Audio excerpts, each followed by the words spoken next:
Good lord, look at all those stormtroopers. Now, a lot of those are AI, but still, this is awesome.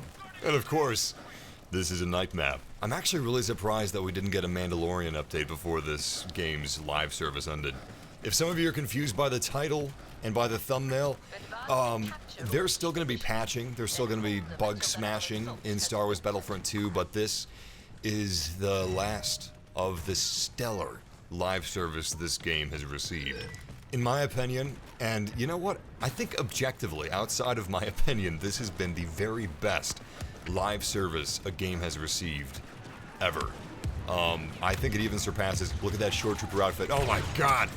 Outfit? What is this, Animal Crossing? Look at that Shore Trooper armor. Ah, the strength of the Empire.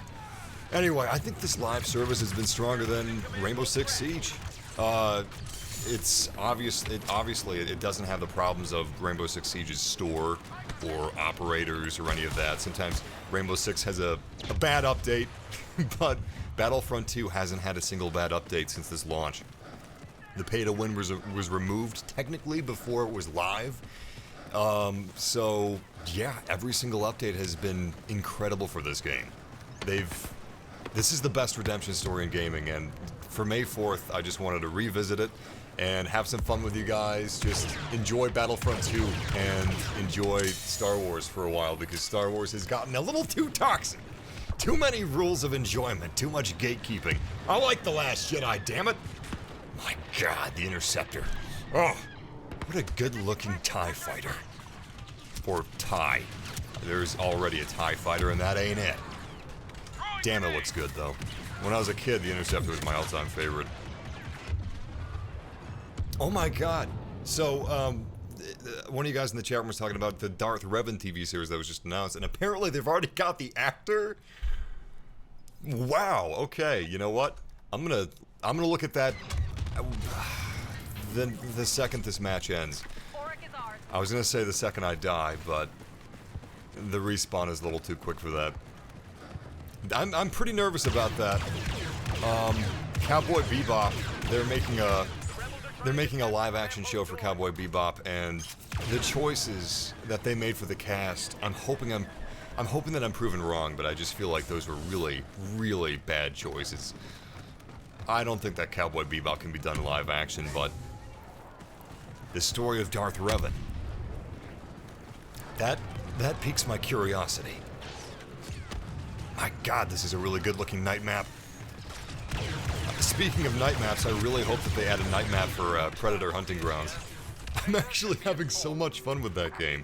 I would love it if we could get a Star Wars asymmetrical shooter. Bounty hunters would be cool. Hell, they could do that with a Mandalorian, I guess. But yeah, I can't believe that we didn't get a Mandalorian update for the game. A map, maybe? The Mandalorian as... I don't know if he could work as a hero, but... I mean, they didn't add Django, so... We could have a Mandalorian as a good guy, as a hero in this game. And they could add the Darksaber. They could add maps and skins. Yeah, I'm just really surprised. I honestly thought the Mandalorian was going to be the last update, and this game was going to stick around for it. But Scarif is the last update, as you can see from my badass Shore Trooper skin. I'm going to miss Star Wars, but I actually think it was a really good time for a break. And I'm sure a lot of you guys agree after The Rise of Skywalker, unfortunately. Give us some Star Wars TV for a while, take a break from the movies. It's a hard pill to swallow, but it's there. You know, I actually am going to play Predator Hunting Grounds again. I really enjoy it. Look at all those people running. Ha ha! I'm playing as the Empire, so I don't have to feel bad about that. Oh, crap. What's up, guys? Welcome. Why goodbye? Because this is the last update for Star Wars Battlefront 2. The last content update. They're still going to be patching, you know. If there's things that go wrong, bugs that arise, they'll fix that, but Scarif is the last content, and it's pretty sweet. Scarif was also the last update for Star Wars Battlefront 2015. Or did they add a gun? No, I don't think they did. I think Scarif was It was the last DLC, and I think it was the last content drop for Battlefront 2015. So, it's like poetry! It rhymes! How fun is that? Look at that ragdoll, man! You know, I feel like he's just a little too tanky. I'm an ATST. I should be able to destroy that guy. I really love ATSTs. I'm hoping that it's not too long before we get Battlefront 3, or at least a spiritual successor. I'm gonna lower the game volume just a little bit, because it looks like it's a little loud.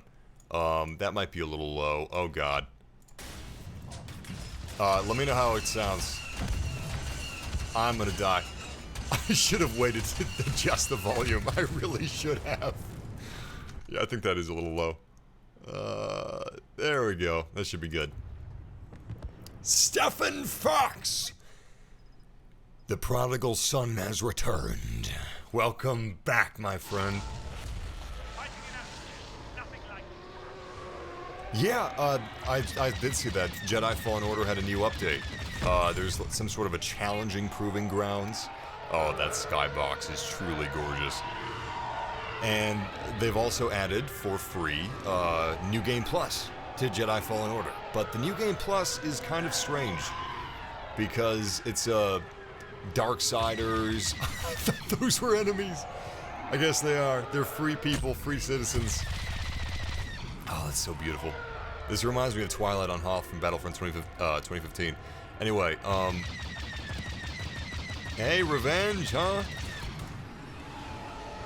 I know it makes sense from a gameplay balancing perspective, but I should have ripped that thing to shreds just now.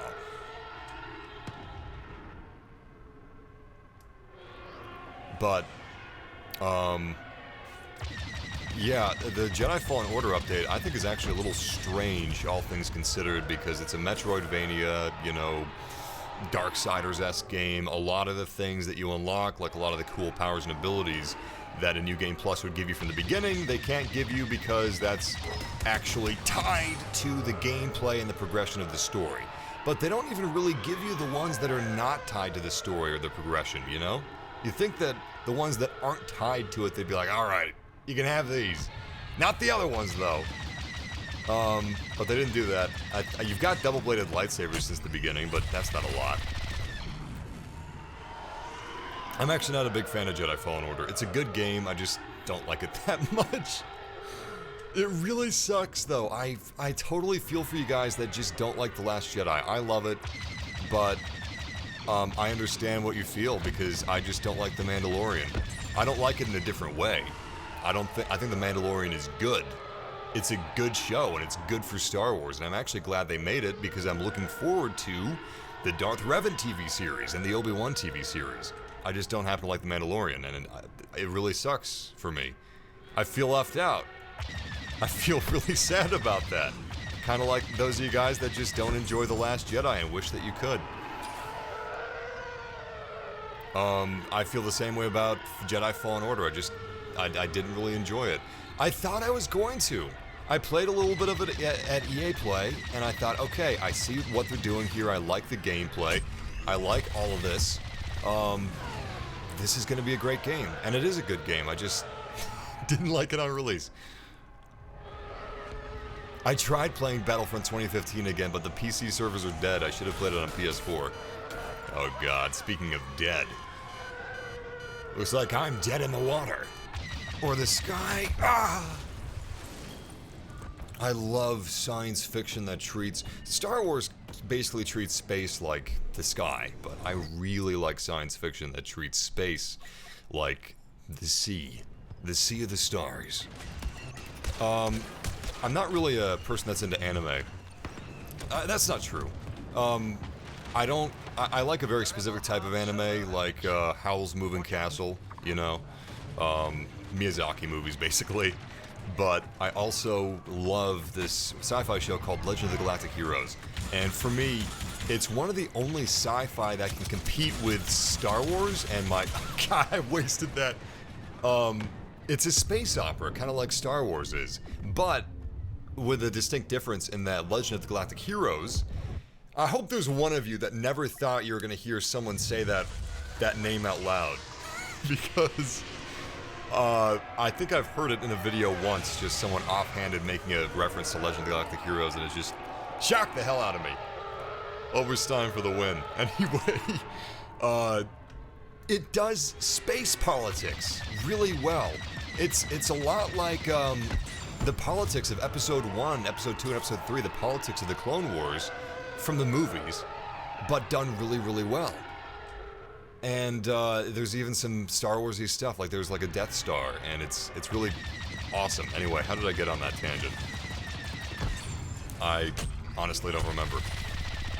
How did I not destroy that land speeder with a barrage from a TIE fighter?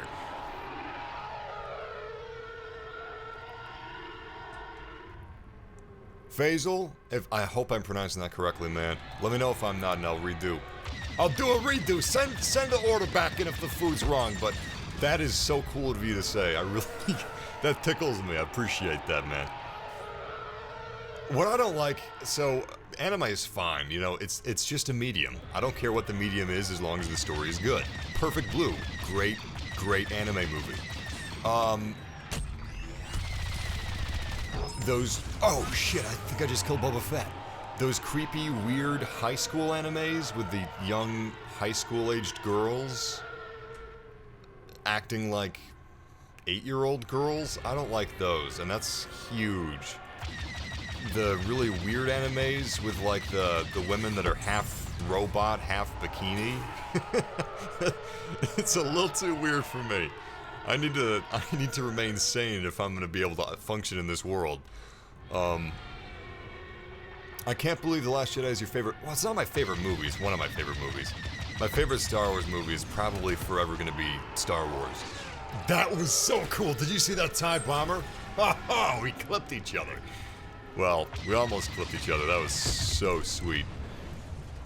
Oh man, I love fighting in the... I wish we could get a sequel to Star Wars X-Wing, or Star Wars TIE Pilot. How do you play as Darth Vader in this game? Relentless and without mercy. Well, I guess technically to answer your question, you play with battle points.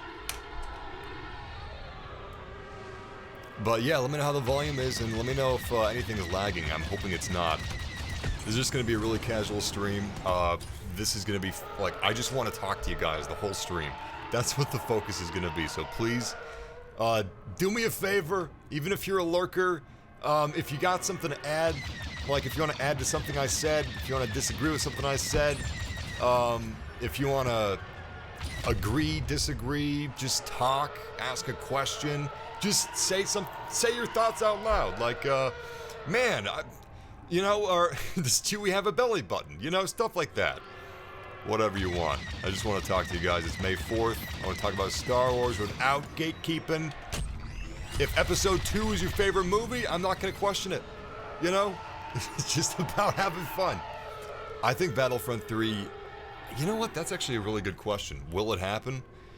I know another multiplayer Star Wars game will happen at some point, but I honestly don't know if it will be Battlefront 3. It's entirely likely that it'll have to be a spiritual successor because some suit may think that Battlefront is too damaged of a name, and they might be right.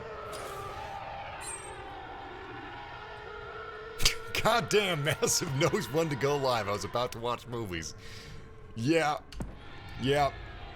If you don't join at the end of the stream, you're probably joining at the beginning of the stream when you're gonna watch movies or go run some errands or go to work or something like that. I got timing on my side. What's up, Colds X007? Welcome, man. What's up, Timu? I haven't seen the Clone Wars finale because I haven't seen the Clone Wars. I know. It's blasphemy. Blasphemy. Sometimes I have a hard time picking these guys out against the sand. You should watch Seven Deadly Sins. Is that a movie? It sounds familiar. Seven Deadly Sins. Seven Deadly Sins. I've watched 7. I loved 7 when I was a kid. Nothing quite affected me like 7. When I was a kid, I watched 7, I watched Texas Chainsaw Massacre, and those two movies actually affected me the rest of the day. I watched Texas Chainsaw Massacre in the middle of the day at a friend's house, And when I went back home, I just hugged my mom, and I was just like depressed the rest of the day. I wasn't scared. I was just in this weird, depressed, melancholy state. All right, that's probably for the best that I get out of a TIE fighter for a little while. We were in that TIE fighter for so goddamn long. Oh yeah, check it out. The Death Trooper now has a movie-accurate gun. He used to have an LMG. Well, a space LMG, but now he's got this tactical DMR. Favorite map for Battlefront? Probably still Kashyyyk. I love playing as the Separatists. Second favorite map, you know, I actually really like Hoth. I really like the mines at Kessel. So, Coaxium Mines, Kashyyyk, Hoth, and I've come to really enjoy Tatooine as well. I think the Palace of Naboo is still just... I'm too familiar with it. I played it too much because it was during the beta. I played it at EA Play. I played it when I would visit DICE, which was so magical. I've talked about this before, but the developers with DICE are just... They're fucking awesome, is what they are.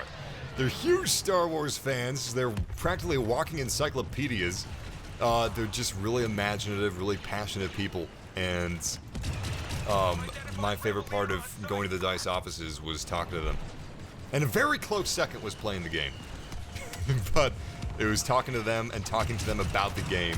And it was honestly magical and some of the best experiences of my life. And I will never, ever forget that. It was incredible, and I'm very thankful to have met the developers, and they are just an awesome live service team. And I mean, I'm really sad about this game not getting further updates, but I think what makes me the most sad is just the fact that this has been like one of the best redemption arcs ever. And I don't know, it's kind of like looking up, like if Superman was real and looking up to the sky and knowing Superman's out there saving cats. So, or more important things, you know, every once in a while I would see Battlefront in the news, like, there goes the live service team at DICE again, doing their magic, doing what they do best. And I would always read the comments of every Reddit thread, not just the Battlefront subreddit, but like the games subreddit, and just see everybody start to appreciate the work that the developers put into this game. And it would be less about EA memes, and it would be more about just, you know, Geonosis was fucking sweet. I bought this game when it was on sale because I didn't buy it at launch because of all the bad press. But I bought this game recently. It was on sale. I wasn't expecting much, but I wish I bought this game a couple updates ago because I'm having a blast, and Geonosis was awesome. And I'm looking forward to the Clone Commandos that are coming out, you know? Stuff like that. I just loved seeing it. Anyway. Justin Johnson, Fee Fi Fo Fum. I laugh still to this day from your Friday the 13th stream. Thank you, man. I appreciate that. I'm hoping you're enjoying the Predator streams because I'm really enjoying playing Predator Hunting Grounds outside of its issues. I still don't recommend that anybody buy Predator Hunting Grounds. I recommend you buy Battlefront 2 if you like Star Wars and you like what you see, because you can pick up this game for as cheap as $6 quite often. And for $6, it's 100% worth it. Let's play some Clone Wars for a little bit. If you could make one more update for this game, what would you have in it? Maps, heroes, etc. And be reasonable. I like the reasonable part. Felucia! Tagada. Armies collide both on and above the battlefront in this objective-based tug-of-war. Ground forces must damn it. I never catch it fast enough. I always start reading when it's too late. Okay. My dream update. I would have to add Ahsoka as a hero. Otherwise, they'd probably send assassins to my house. The Battlefront subreddit would all chip in. Send, maybe they'd send, I can't remember her name. I want to say Pam. Who's the tiger? It was supposed to be a snappy, witty little reference, but my wit failed me, and so did my memory. Millennial dementia. Carol Baskins. I had to think sideways like a crab, just side strafing.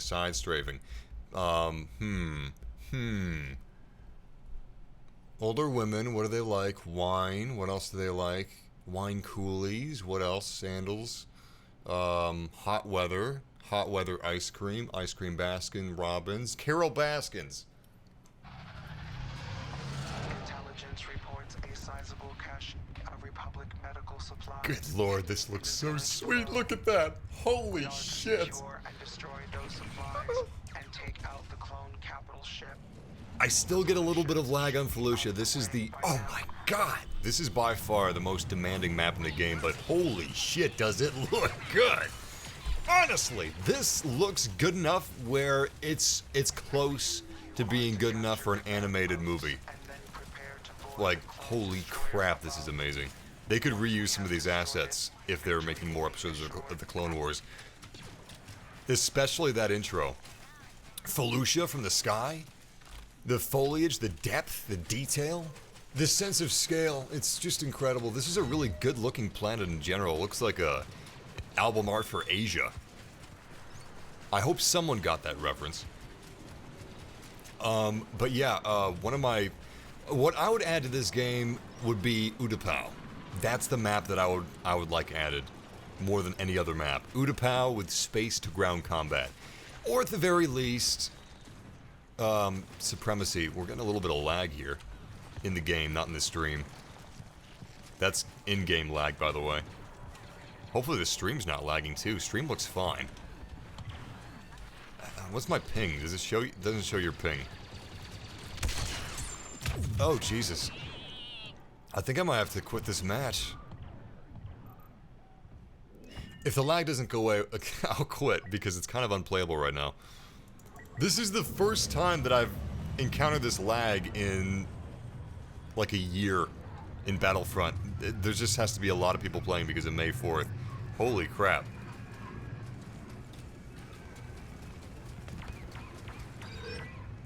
Okay, I'm gonna have to find another server. That's not working.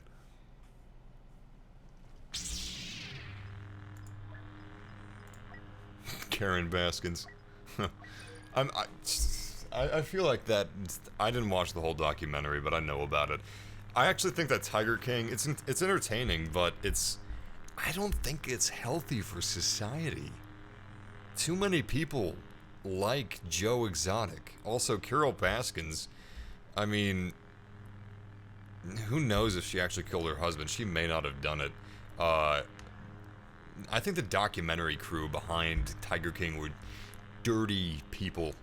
Dirty, creepy people that profited off of these mentally ill individuals that should be getting help, should be seeking help, but we have a broken system in this country for mental health.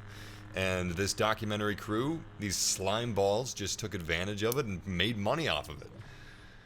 I don't know. That's just me. I know. Buzzkill.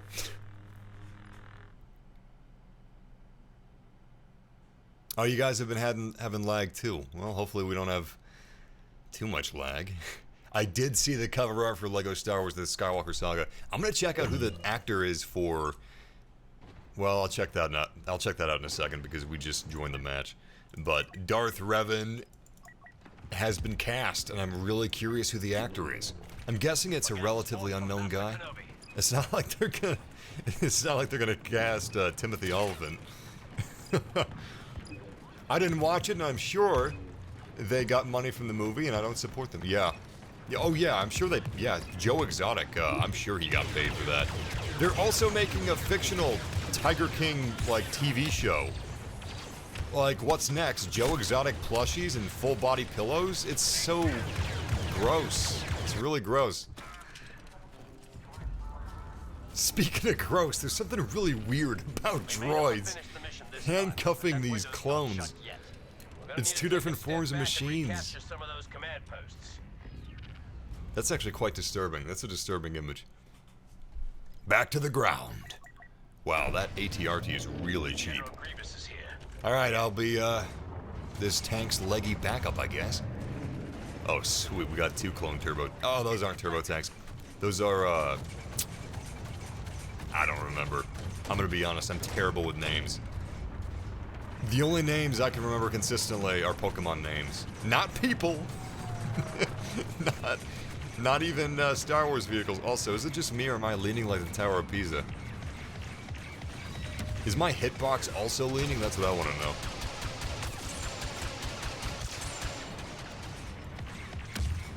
Shout out to Sean McDowell. Oh shit, sorry bro. Started to capture command post crash. Favorite game to stream? Right now it's actually Predator Hunting Grounds. Outside, so the servers being broken for Predator Hunting Grounds actually make it quite painful to stream, but when I'm actually in a match, playing a match, I find it fun as hell to live stream. So currently that's my favorite. I also really enjoy streaming Battlefront because I can talk about Star Wars with you guys. Except for when The Last Jedi came out, it was just a total bummer because everybody hated each other. And there was too much gatekeeping, too much toxicity. Honestly, it wasn't The Last Jedi that turned me off of Star Wars. I'm actually quite serious when I say that the fan base turned me off of Star Wars. I wanted very little to do with Star Wars. Because of the fan base and the toxicity, it just didn't make me happy anymore. It made me kind of feeling gross and sad. That something like a movie that should be it should be inspiring. It should be creative. It should be fun. It shouldn't be a cesspool of. I mean, I'm gonna distance myself from that train of thought. But if you're wondering why I didn't really make a lot of Star Wars content for a while, or not nearly as much as I used to, Clone Turbo Tank, I love those things. One of the coolest vehicle designs ever. I also love the Geonosians. I really wish... Okay, here's what I would add. Geonosian skins, or support class, support unit, and Utapau. Were Geonosians on Utapau? No, I think just like a separatist Geonosian leader. Maybe they had some Geonosian foot soldiers with them, I don't know. I know they weren't native to Utapau, of course. Anyway, yeah, the reason why I haven't made a lot of Star Wars content since 2018 is because of the Star Wars has just changed, and oh shit. Oh shit, oh shit! Can I get out? How do I get out? F? R? T? Oh god. Oh god. Yo, get out! Oh shit. Get out! Wait! Come on. No, no, no. I'm gonna have to look at the key bindings.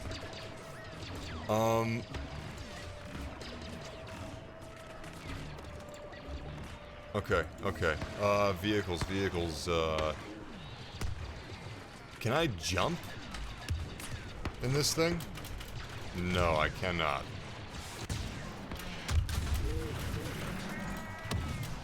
Woo! That was a close one. Oh crap. I'm playing as a heavy, but unfortunately it's all anti-infantry. I might be able to use my Gatling gun against the tank, but I don't think it's gonna be that effective. It's not anti-vehicular. Oh crap, 2 heroes. Well, in this case, villains. No, this wouldn't be great against the vehicle at all. Oh shit! Could you imagine a Geonosis arena map for a game mode like Blast or Heroes vs. Villains? That would be awesome. Okay, I would request 2 maps. Utapau for large game modes and the Geonosian arena for smaller game modes. Because that would be really, really cool. I don't like Episode 2. I mean, there's things I like about it, but overall I don't like it. It's not a good movie.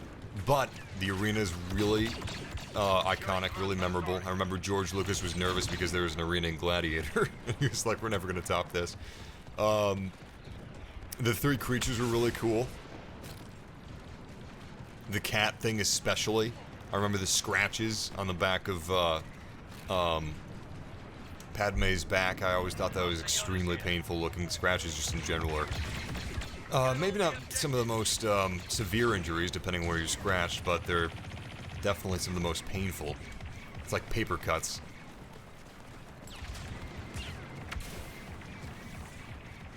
Ghost Recon Wildlands, not Breakpoint? I actually did have a lot of fun streaming Wildlands. And Breakpoint. Should I buy this game today or have I missed the boat? You definitely have not missed the boat. The player base is very healthy. If you're looking to buy this game on PC, PS4, Xbox, no matter which of them, they've all got a healthy player base. Additionally,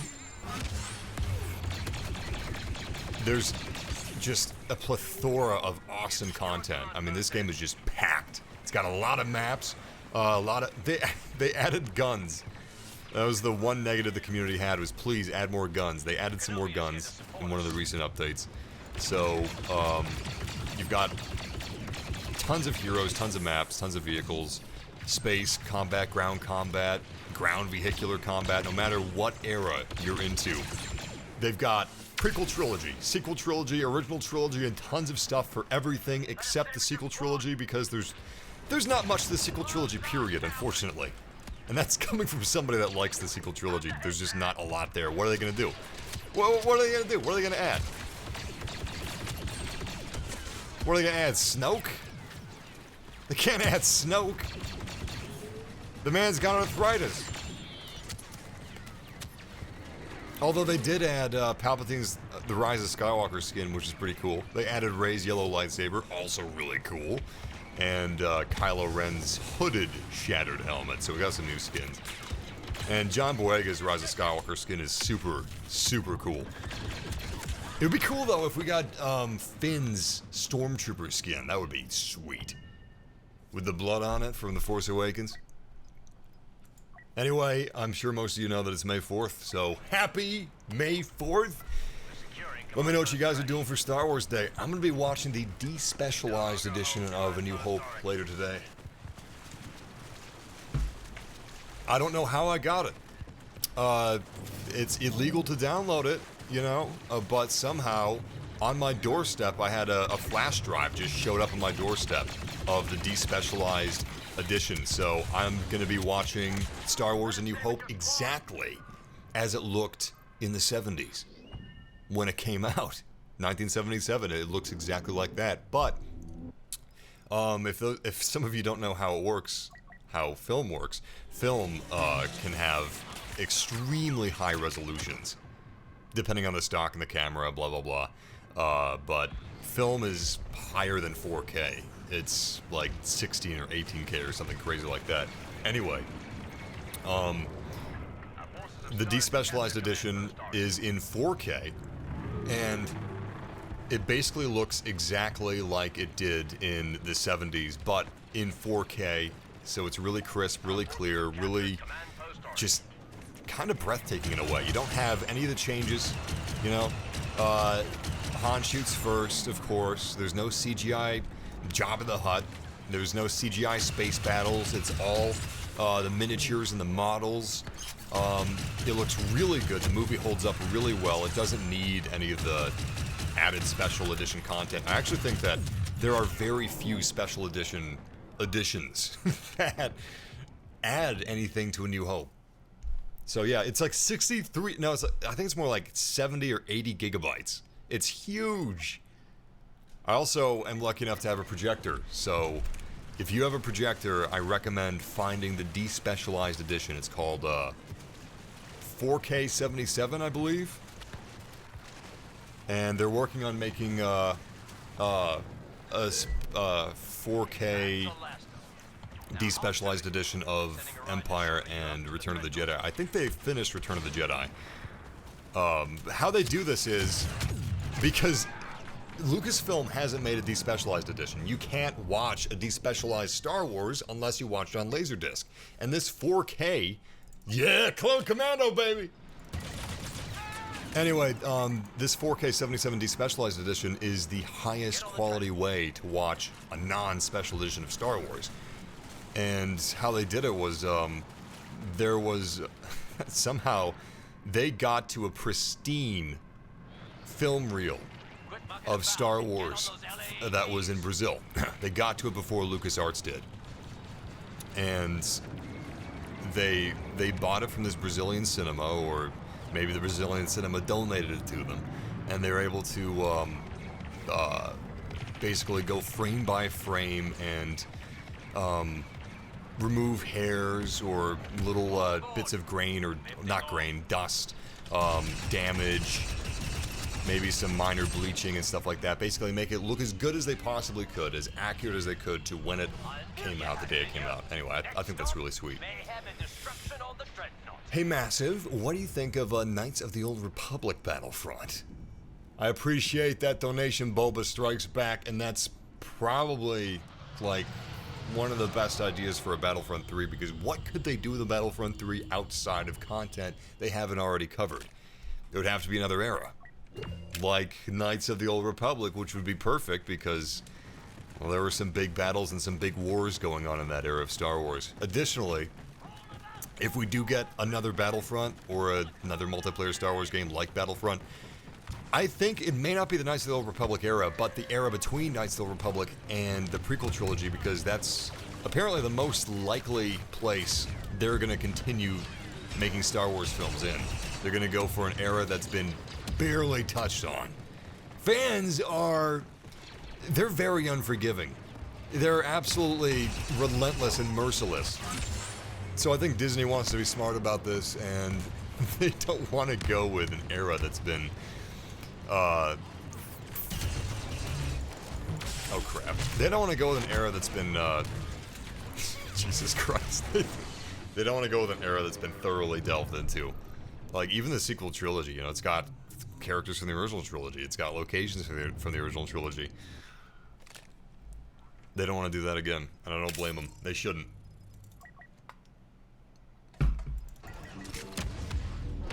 What's up, Mike? I should put a sticky somewhere. Unfortunately, I haven't watched the last episode of Clone Wars. I feel so left out.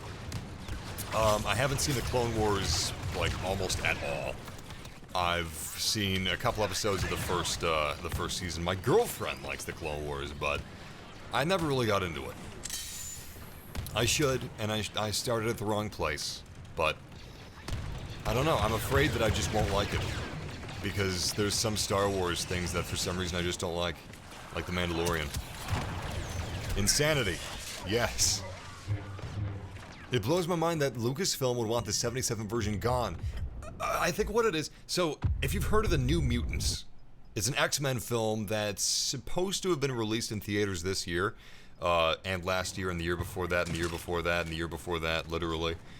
But the New Mutants has run into so many problems. It has an actress from Game of Thrones, it has Jonathan Byers from Stranger Things, it has some pretty good actors in it, but it went through development hell, and it was a Fox movie, it was a Fox X-Men movie, and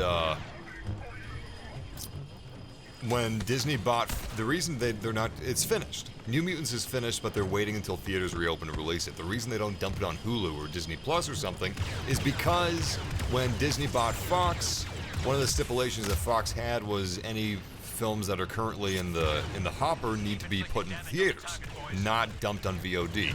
That includes the New Mutants. So, oh crap. That's the same thing that's happening with the original versions of Star Wars. When they bought Star Wars, the rights to Star Wars from Lucasfilm, I'm sure George Lucas had in the contracts, you can't make changes or reverse my changes to the original movies, at least until a certain year, or maybe until his death, something like that. This has been talked to death, but George Lucas doesn't understand some of the aspects of Star Wars that made it so popular and successful. Unfortunately, he just doesn't. I don't know why. No one does. It's just him. It's just who he is. It's just that's his quirk. It's unfortunate, but at least we have 4K 77. It's as close as we're gonna get. And you know what? Here's the crazy thing. 4K 77 looks almost as good in some ways as they just released the original trilogy on 4K. Right now, every single Star Wars movie is in 4K. You can buy them on disc, or you can watch them on Disney Plus. For May 4th, every single Star Wars movie's been added to Disney Plus, including The Rise of Skywalker. You can watch them all in 4K, Dolby Vision, Dolby Atmos. The discs, here's the thing about streaming. Discs will always, until maybe 10 years from now when they fix the reasons why, fix compression, discs look way better than streaming. Discs sound even better than they look than streaming. So basically, discs, video, big difference. Audio, huge difference. This doesn't really matter if you're only using your TV speakers and if you don't have a great 4K television. But if you got a nice OLED, if you got full range speakers, surround sound, home theater, shouldn't be streaming. Also, I guess I'm an honorary boomer because I don't really completely trust digital media. My discs, you know, power goes down. Well, power goes down, Jesus Christ. Internet goes down, internet's slow. No matter what, I've got my discs, you know. Things are removed from Netflix all the time. That's what sucks for people that like The Office, for example. If The Office is pulled off of Netflix and it's put on some bullshit NBC, CBS streaming service, you don't want to subscribe to that. That's what sucks because I think The Office is only on DVD, it's not on Blu-ray, and DVD kind of sucks. Like, it really sucks. It's 2 generations old now and it sucks. Anyway. Yeah, let me get back on track. So, Star Wars, Empire, and Return of the Jedi are all in 4K, but here's the thing. Disney, and this is baffling, you know how film has grain? Like, it's composed of grain. You watch Indiana Jones, you watch the original Star Wars, it has this nice grain because it's film. I don't have anything against digital cameras, but sometimes it kind of looks cheap. Like, it kind of looks, everything looks like a Netflix original. Because digital cameras are cheaper to film, they're easier to film, they just don't have that nice filmic touch. They're digital, they're sterile, they don't have the same life to the film stock, they look completely different.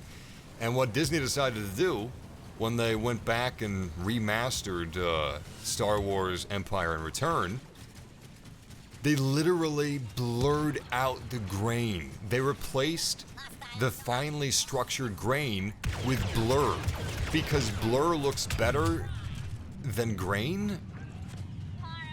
They really did. They smudged the grain away.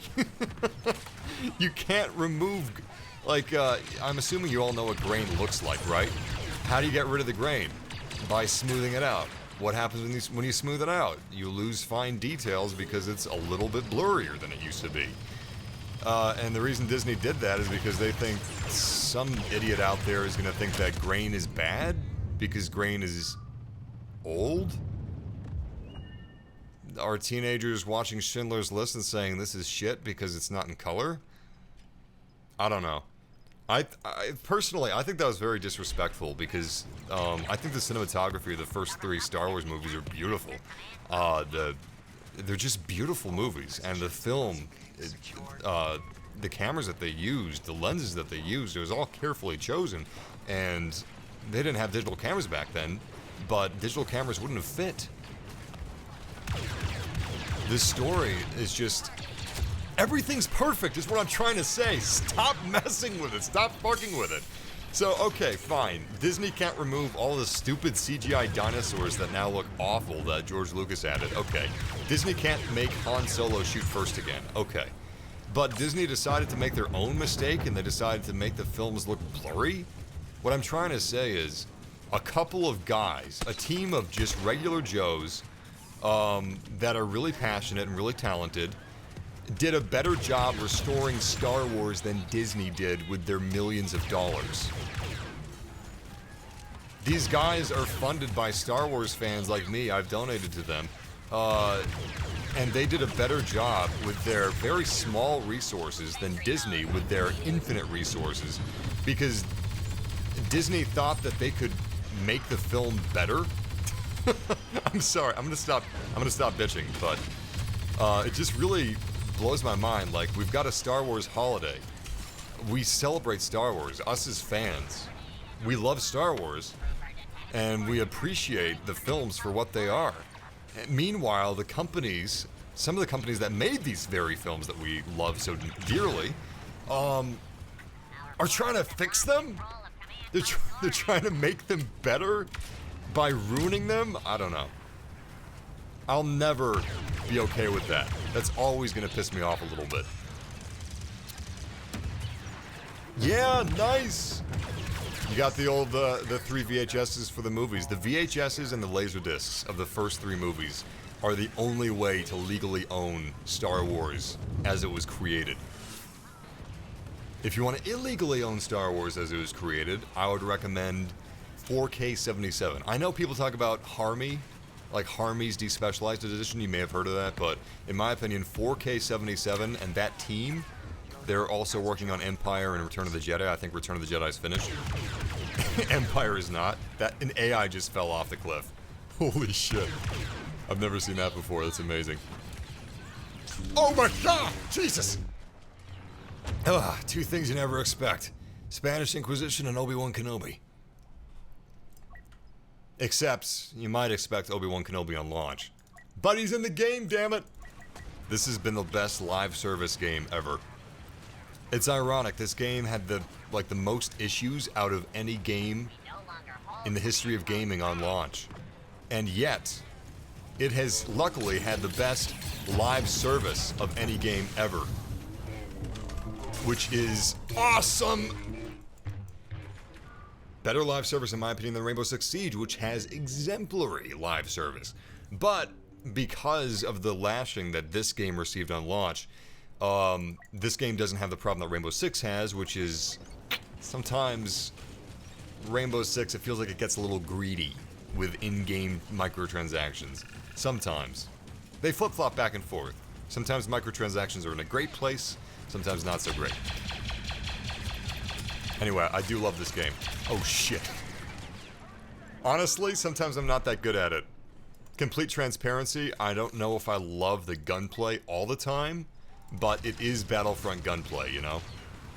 If you guys haven't played the 2005 Battlefront in a while, I suggest revisiting it. I think I bought it for $3 once on Steam, so it's pretty cheap. Anyway, if we could get a future Battlefront game with, like, I don't know, really tactical gunplay. Ironically, I would like Modern Warfare 2019. I know, it's Call of Duty, but listen, Modern Warfare 2019 has great gunplay. If we could have that gunplay in, like, a Clone Commando sequel, or Republic Commando is what I meant to say, sequel, I would be so happy. Give it gameplay like Operation Flashpoint, and give it gunplay like Modern Warfare 2019. That would be so dope. Also, if we could get an asymmetrical Star Wars shooter with bounty hunters, and, actually, Republic Commando would work really well for an asymmetrical shooter. I'm so used to Grievous being on the enemy team. The Separatists are my favorite to play as, but usually I play as the clones. It's good, but yeah, to explain the title and the thumbnail to you guys, this is the very last content drop for Star Wars Battlefront 2. This is it.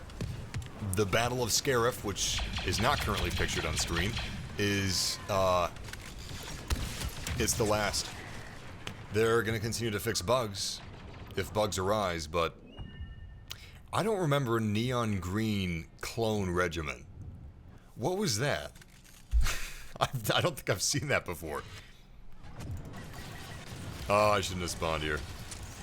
Is that a... Oh my god! He's got the target... He's got the... I don't know what that is. I think that's the Weapons Factory Droideka skin.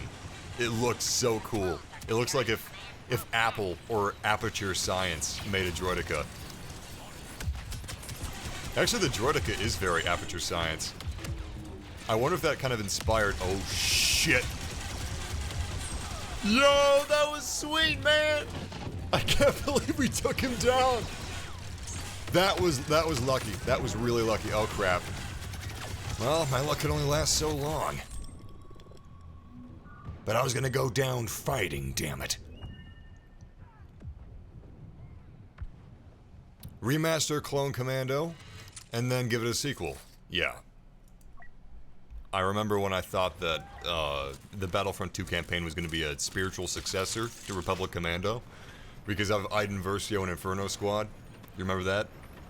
I love this game, and I like the campaign. It's fun for what it is, but, I mean, it could have been so much better. So much better.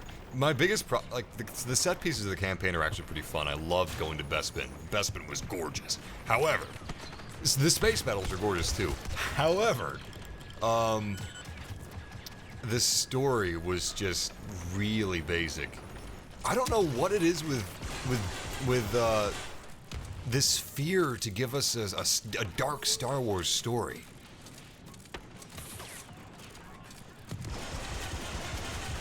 When is light brighter than when there's darkness, you know?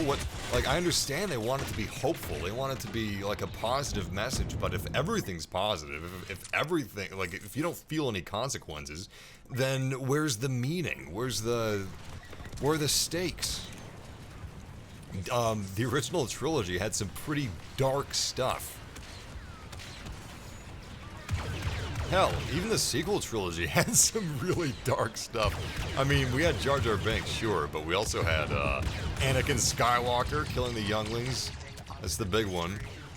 There's some other big ones too, though.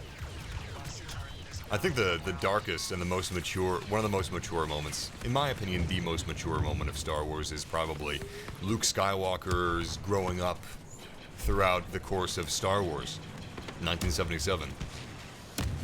Especially his very quiet home life that he's just bored of, and you know, he's a teenager. He wants to get out. He wants to see the galaxy, so to speak. He even wants to be a pilot for the Empire. He wants to go to a flight academy. Not necessarily for the Empire, but he wants to go to the flight academy. And then it's all ripped away from him, and he discovers maybe he's not really ready. And he certainly wasn't ready for that to happen to Uncle Owen and Aunt Beru. Can I give you guys the biggest nitpick I've ever had? So I don't necessarily mean this is the biggest problem I've ever had, but it's a nitpick. And this might be the most ridiculous thing to be upset about, but George Lucas went back and he had Aunt Beru telling Luke Skywalker, instead of saying tell your uncle to something something something, he changed Aunt Beru's voice line, so she says, tell your Uncle Owen. Would Luke have said, which uncle? Do you mean Uncle Owen, Miss Beru? No, it's fucking Uncle Owen. Like, in your house, if any of you guys still live with your parents, God. Listen, it's 2020. It's totally good to live with your parents. I don't want anybody to think it's Jesus Christ. I'm so afraid of being misconstrued. I have a serious voice, so when I say certain things, it sounds super serious, but I didn't mean to say if any of you still live with your parents.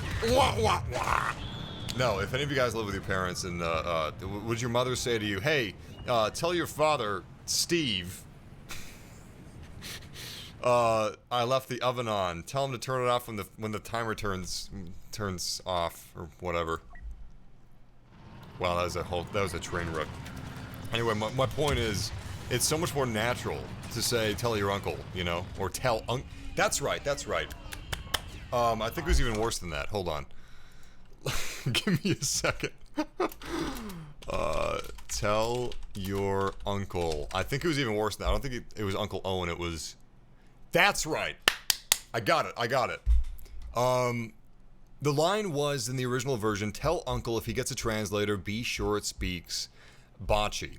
And in the special edition, George Lucas changed it to say... Hold on, there's a fucking paywall for Star Wars changes. In the special edition, it was, tell your uncle if he gets a translator, be sure it speaks Bocce. I know, it's extremely small, but for me, it almost feels like George Lucas had dementia when he was making the changes and fixing the Star Wars movies through the special editions, because for him to have been so bothered by tell Uncle if he gets a translator to be sure to speak Sabachi, if he was so bothered by that for so many years, can we check on George? Is he okay? He shouldn't have been bothered by that. He shouldn't have even thought about that. He poured over every single second. I'll give him that. He was thorough. He poured over every single second of that movie and changed everything he wanted to change. And you know what? He went back for seconds. He went back and changed even more. He wasn't satisfied. Tell Uncle is just, it's so natural and just naturalistic. And that's something that the prequels were not. I like a lot of things about the prequels, but they were not naturalistic and they were not casual. They were not... Everyone felt like a weird alien. And I understand that they are aliens, but they felt like weird, unrelatable aliens where we might go to war with them if we ever met them, because they just... No, they're emotionless. Or when they do have emotions, they just don't make sense. And George doesn't seem to make sense all the time either. He's a weird guy. And that's not always a good thing. Unfortunately. That's so fucking cool that Anakin and Obi-Wan are fighting together in the game. Whenever I'm playing as either of those two heroes, I try to group up if I see the other. When I was a kid, that was my favorite part of the prequel trilogy. Ewan McGregor, Hayden Christensen, just like being bros. I didn't even mind, there's an elevator scene in episode 2 of Attack of the Clones where they're talking about their, you know, adventures together between episode 1 and episode 2. I would have loved to have seen them, but I actually really did enjoy that, because I just wanted them to be friends. I really liked Ewan McGregor, and I really liked Hayden Christensen as well. And I loved them as characters, and I just wanted them to be cool. No, Anakin! You're taking Obi-Wan for granted. He's awesome. He's a really cool guy. Holy shit. Did they add droid dismemberment? I just lost a leg. That's amazing. Yeah, for those guys that are just joining, this is the final content update for Battlefront 2. Live service is complete. It's finished. They did a hell of a job. And unlike Battlefield 5, they're finishing on a high note. They're going out with a fucking bang, because this has been a great run. A fucking fantastic run when you consider the state this game launched in. Unfortunately, Battlefield 5 went out with the whimperiest of whimpers.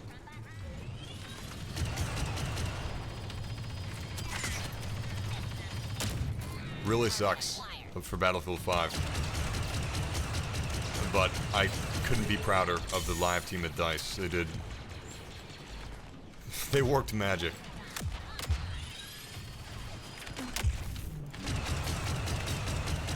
I also appreciate that people seem to have finally started placing the blame more on the publisher and the suits for the monetization decisions instead of the developers themselves. The guys responsible for designing these guns and for designing the maps and the heroes and the balancing of all of it, those guys weren't responsible for saying, hey, let's add some pay to win. That'll be fun, right? Those are the guys that had to grin and bear it and develop those star cards that made the game pay to win. They didn't have a choice, which really sucks for those guys. And I met a lot of those guys. I talked to them when I would go to DICE, and it was fucking heartbreaking just to see all the hate that this game got on launch.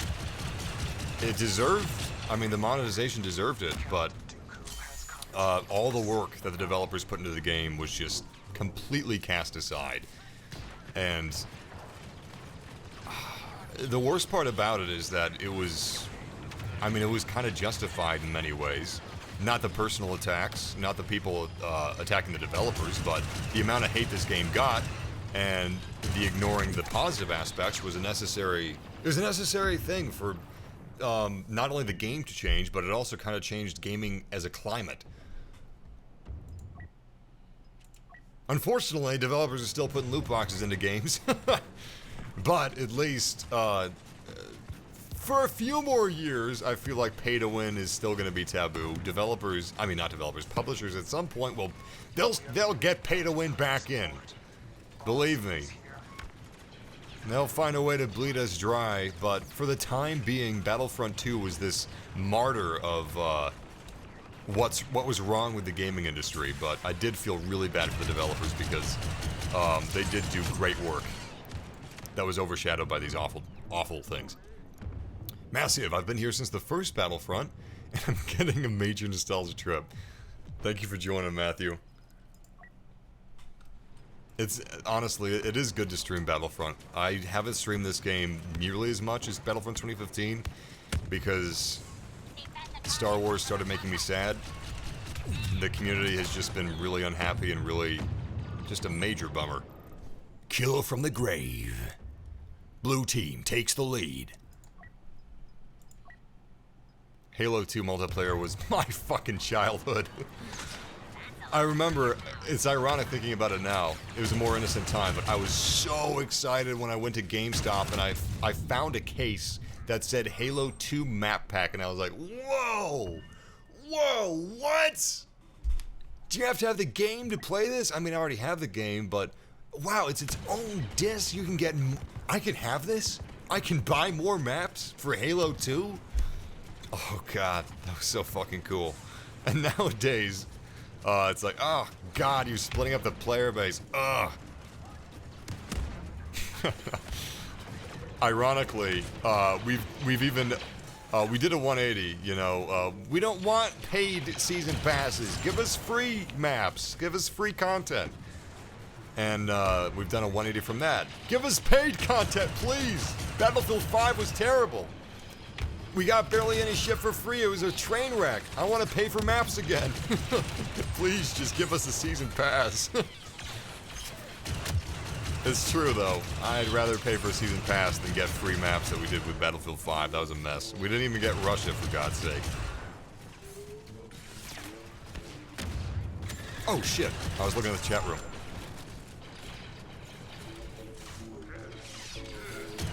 Jin and Krennic are coming in May. I don't think they are, dude. Dice said this was the last content drop, and I believe them. Maybe they are. I don't know. I didn't see anything on the subreddit when I looked earlier today. Unless that was in like the last hour.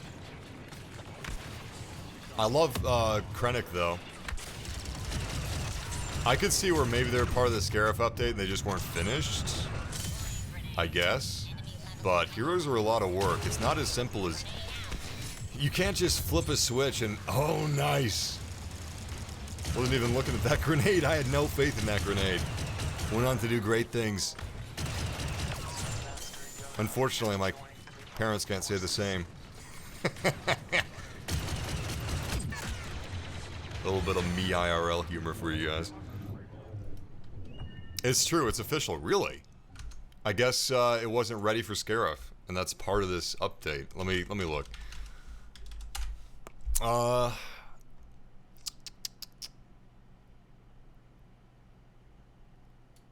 don't see it.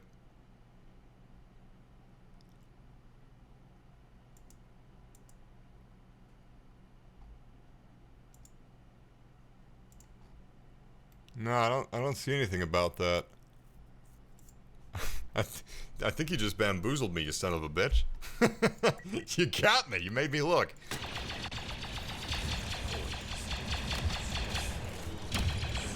I love shooting into just into the fog, into the mist, and getting blind kills.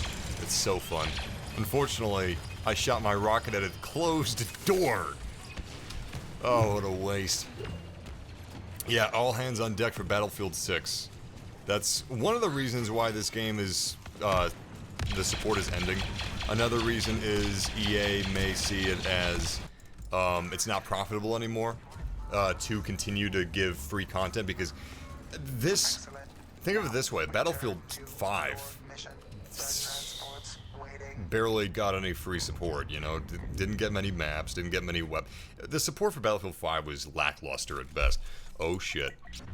Oh shit! General Kenobi!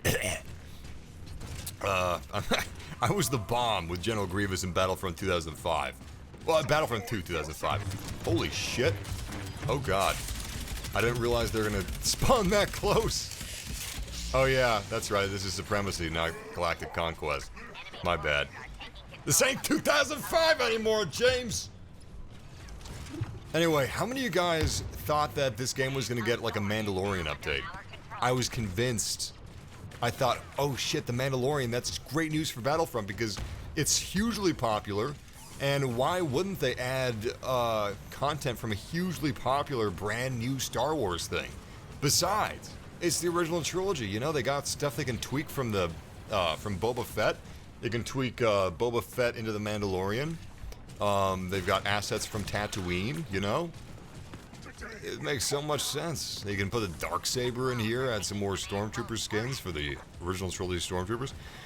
I guess maybe technically they couldn't do that because technically they're not just Stormtroopers.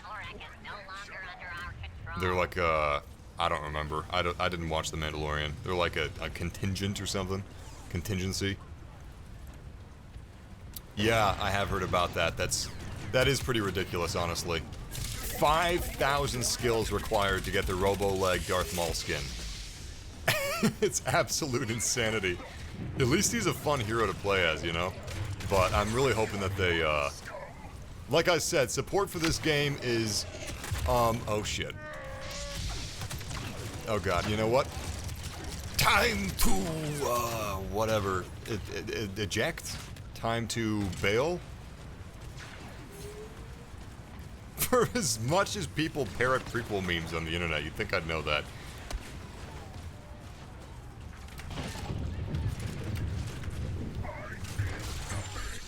Poor son of a bitch. Oh shit! General Kenobi! Not my best Grievous impression. Ah shit. I've never been good with hero combat in Battlefront. Somehow I was better at it in Battlefront 2015, even though objectively hero combat is better in Battlefront 2. They've fundamentally changed how hero combat works. Maybe that says more about me. Anyway, what I want is... It's a little floaty for me, but there's just no other way to do it. There really isn't. It's as good as you can get for something like this, and it's the best hero combat has ever been in any Battlefront. However, what I want is a For Honor style fighting game. You know, where you have, it's just fighting game mechanics. That would be so sweet. Oh, I would love that so much. It's perfect for lightsabers. You could even make blaster pistols work somehow. Soul Calibur style, you know, three-dimensional. Maybe not exactly like For Honor, but give us some... Star Wars has the capacity for so many games. Racing games. Dogfighting. Give us a sequel to the Star Wars X-Wing Fighter. Hell, give us a sequel to Star Wars TIE Pilot, you know? Something. Rogue Squadron.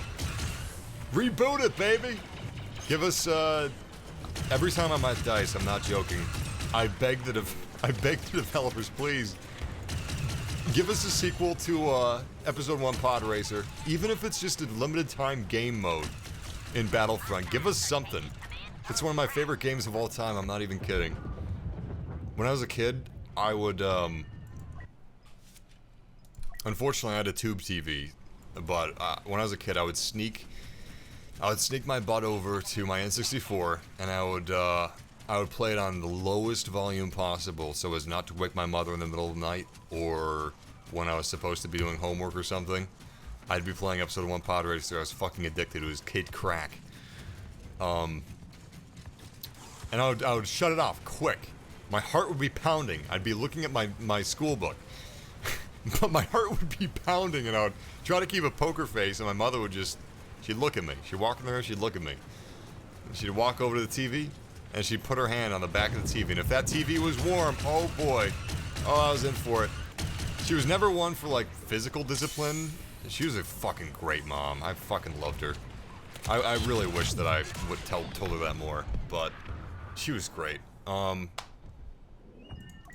I see GIFs and videos of, like, parents destroying their kids' consoles. She never did that, but she would take it away, which is, it was good for me.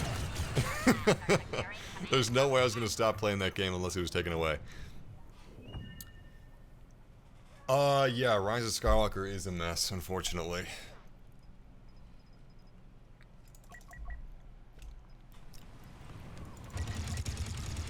James, I'm reading your comments.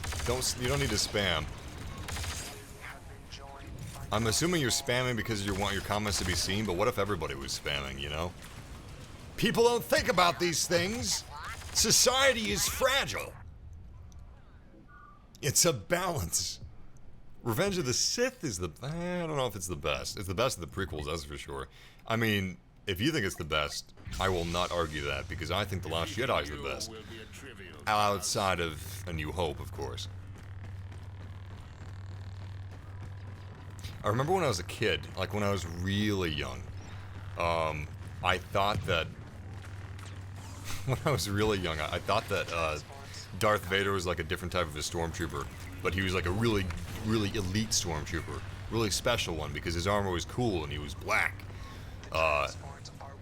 And he was... I basically, I guess I thought it was Captain Phasma. I wouldn't be surprised if we get a Battlefront 3 tease or release date once the next gen comes out. We'll get something. But, can I just... Am I gonna, get on board as Count Dooku? Is that what's gonna happen? Or does it just refund my points?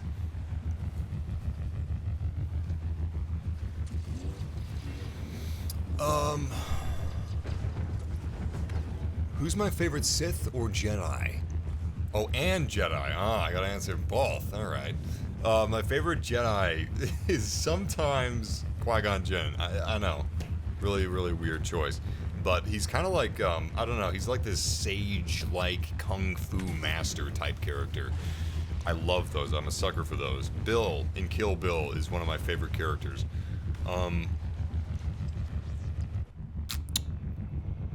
But it's probably Alec Guinness. Alec Guinness is Obi-Wan Kenobi. Favorite Sith? I don't think Kylo Ren is technically a Sith. Adam Driver is a colossally good actor. But favorite Sith? Favorite Sith? I actually do like Count Dooku. It's a crime that Count Dooku wasn't expanded on in the movies. A crime, I say. Damn it. I was hoping it was going to lock me in for him. Favorite Sith is tough. Palpatine. You know what? It's Palpatine. Palpatine all the way. I don't even think of him as a Sith. I just think of him as, like, the Emperor of everything. Oh, the Sith. Holy shit. Watch those wrist rockets.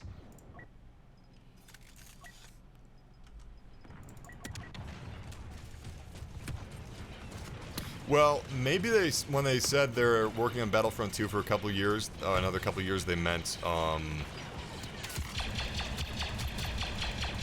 patches, because they're going to continue to patch and, like, maintain this game, but content, that's what's stopping. That's the goodbye. However, listen, the developers of this game, the live service team, they're not tired of this game. They're not like, oh god, I can't wait until we can stop working on Battlefront. This was fucking hard for those guys, having to stop, having to just put down the sword. They didn't want to do that. They poured years of their life into this game. All the passion that they had, they put into this game. They get it. I'm having a stroke. They gave it everything they had. They really did. And it's really sad to me that they had to devote so much time and energy into fixing the mistakes that the suits make. The mistakes that the suits were like, hey, let's make a fuck ton of money. And just, like, dirty and silly this beloved franchise. And let's take for granted the work that these developers put into this game, and let's make it pay to win, huh? It's a shame. It's a damn shame. And trust me, the developers are the last people that want to stop working on it. But I'm sure EA moved them all to Battlefield 6. Battlefront 2, I don't think we're going to see anything. I mean, Battlefront 3, we're not going to see anything about this game until 2021 at the earliest, probably. I would say 2022 at the earliest. I don't think we're gonna get something when the PS5 and Xbox 2 come out. Xbox 2. The next gen, we're not gonna see anything for a little while. All their focus is gonna be on Battlefield 6. They don't want to distract from that. Besides, I think they're gonna think long and hard on if the name Battlefront is tainted. Another thing is, I'm sure that the developers of this game. So I don't want to say anything that like I don't want to say too much because I have like had conversations with these guys and these guys are great. And you know, I've never said anything that wasn't confidence. I've never done that, and I will never do that. But I can say that if the live service team at DICE of Battlefront 2 could continue working on this game, they would. Like, if it was their choice, they would continue making content for this game. But I think it reached a point where EA was like, alright, I don't think further content is going... And right here, I'm talking out of my ass. This is just an educated guess.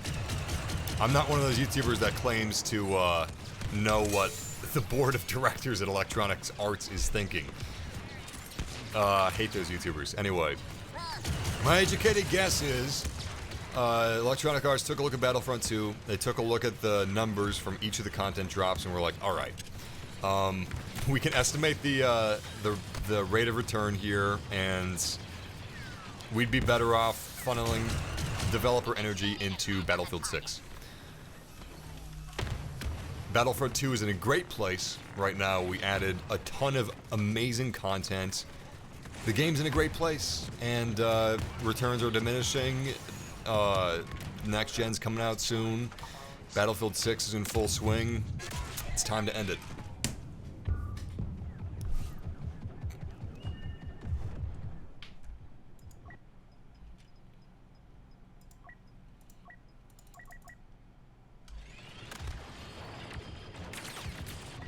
Exactly. This is DICE's game. I really hope that in the future, gaming is only getting more popular, especially now with the quarantine. Holy shit!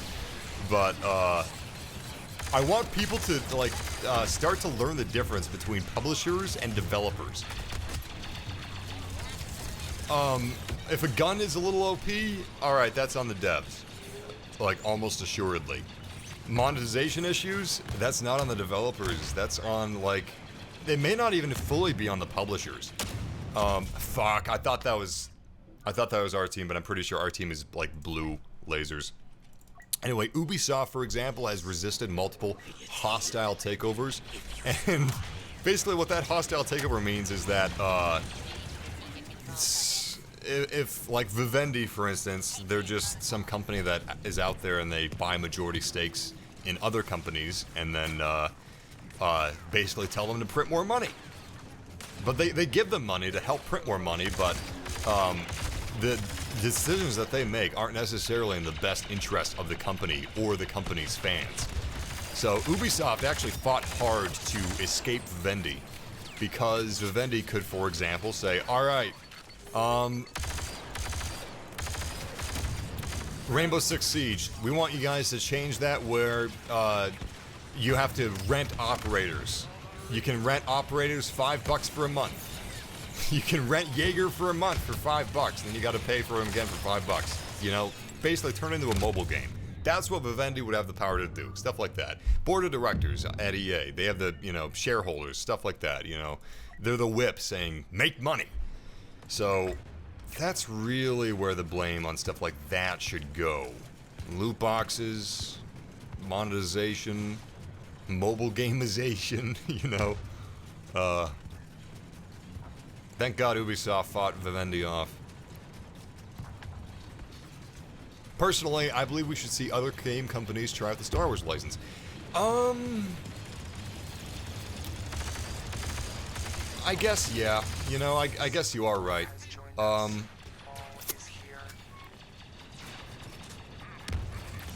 It would be interesting. And you know what? Why not, I guess. The thing is... I just want I want another multiplayer Star Wars game by DICE. That's what I really want, and I don't want to jeopardize that, because if DICE could just, without too many restrictions from EA, if DICE could just be given the freedom to make this Star Wars multiplayer game they want to make, Battlefront 3 is going to be tremendous, and I hope that happens. That being said, an asymmetrical shooter from Activision might be pretty sweet. Like if Infinity Ward made a Star Wars game, that'd be crazy. I thought of the developer earlier that would be really interesting to see a Star Wars game from. Yeah, that's right. Blue lasers, you dolt. Whew. In the danger zone. Splash zone right here.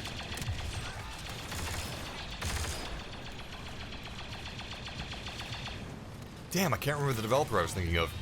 I mean, Bethesda, that would be cool, sure. But, the Left 4 Dead team, Turtle Rock. I don't know. Sucker Punch! I think that's who I was trying to think of. Sucker Punch, yes, Sucker Punch. They should definitely make a Jedi game. I don't really like Fallen Order. I just don't.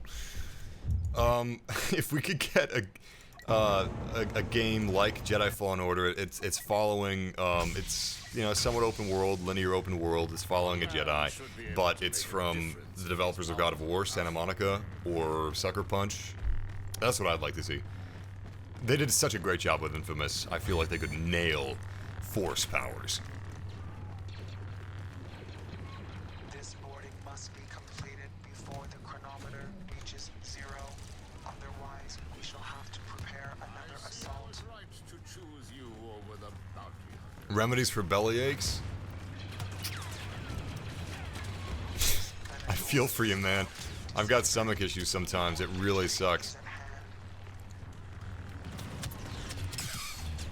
I ate some I think it was either bad Chinese food or a bad Little Debbie snack food cake. I don't know which one it was. God, I suck at Heroes. Damn it! I really suck at Heroes in this game. I find them so hard to play. They're as good as they're gonna get. Like, I'm not saying they're bad, they're good. I just don't like them personally because they're like the antithesis of how I play games.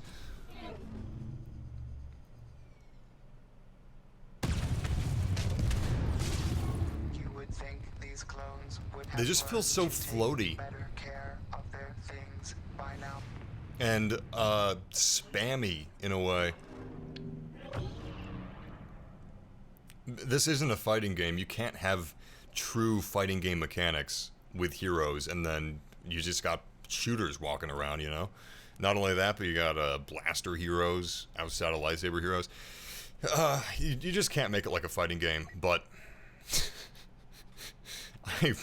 I really don't enjoy playing as the heroes most of the time. Sometimes, like if it's a hero against blasters, fine. You know, blasters killing me, fine. But lightsaber versus lightsaber.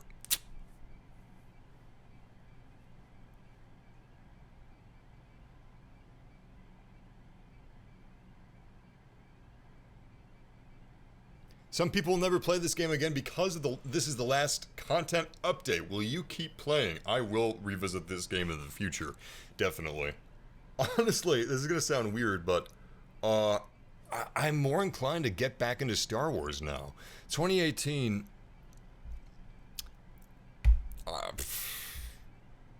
Star Wars has been special to me for many reasons. Many reasons you guys probably are no stranger to. Your parents, you know, your childhood. It's just a magical thing. And ever since The Last Jedi, it's been a shit show. The fans have just embarrassed themselves time and time again. No matter what your feelings on The Last Jedi, the fan response didn't need to be what it was. It got kind of disgusting, honestly. I was embarrassed. It was gross. It was gross. I think the response to The Rise of Skywalker was, for the most part, fine, you know? The criticisms were fine. They were, but the criticisms for The Last Jedi, it was just mean-spirited and anyway. Couple that with the depressing launch of Star Wars Battlefront II, I was not feeling Star Wars. I needed to take a break, but now that, ironically, I'm glad they're not making any more Star Wars movies for a while, even though I love The Last Jedi. I was mixed on The Rise of Skywalker, but I'm glad they're not making any more for the foreseeable future because, people can stop bitching. The stress is gone. Vermintide. I would be very interested in seeing a Star Wars game that's like Vermintide.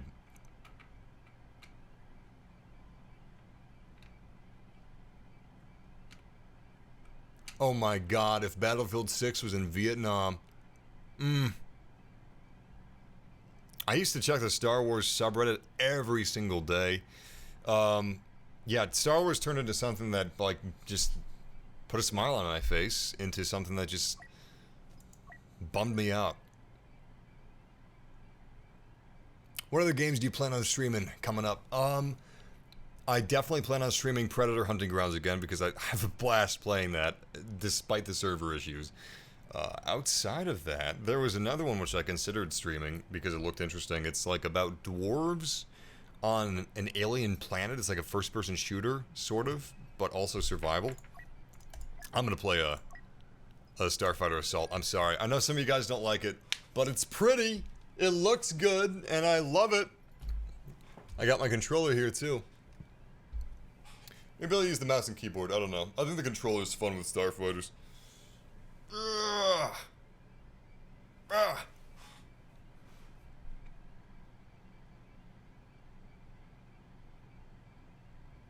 I will be streaming Call of Duty Warzone. I actually love Call of Duty 2019. I think it's a really solid game. I like it better than Battlefield 5. It's gotten way better live support, that's for sure. That's the thing that I hate. Like, if you don't like The Last Jedi, why don't you stick to like the legitimate criticism, the good criticism, the sexist stuff, the nitpicky stuff?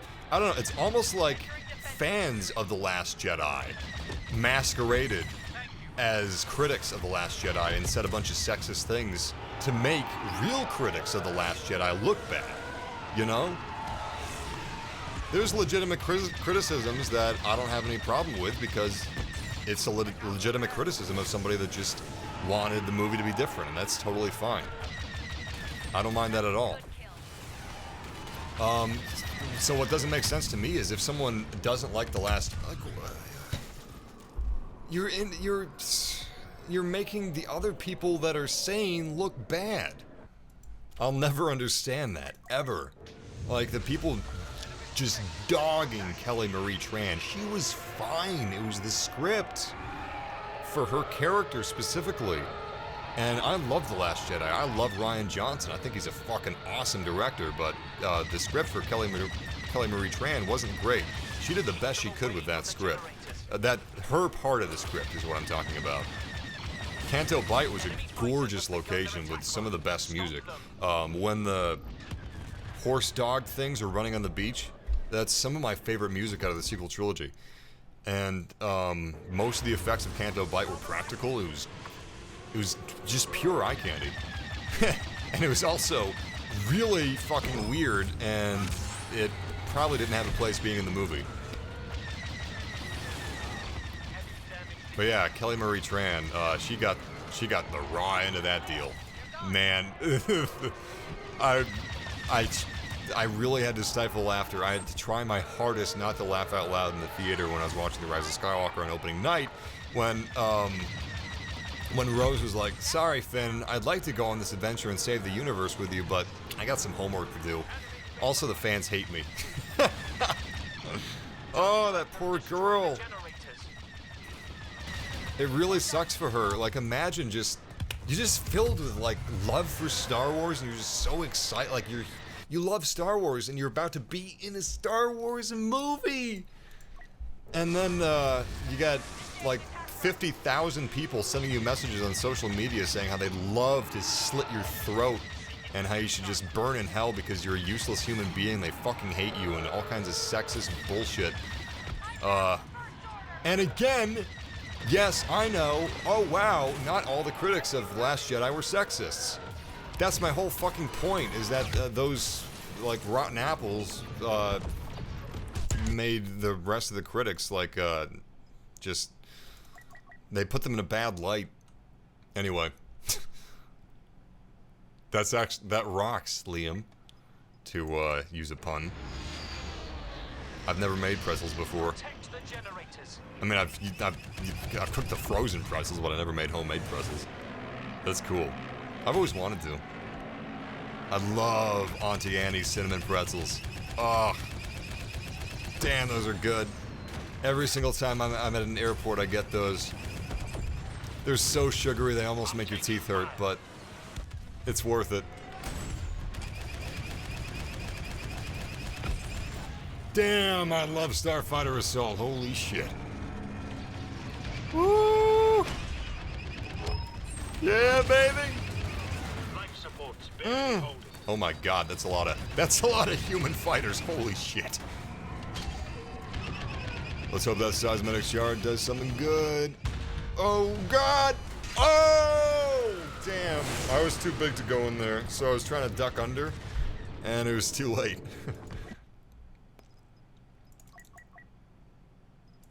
Same thing with the prequel trilogy. You know, it's funny. I'm gonna step away from the political stuff, so I'm not even gonna say what I was gonna say. Some people just, they can't handle themselves.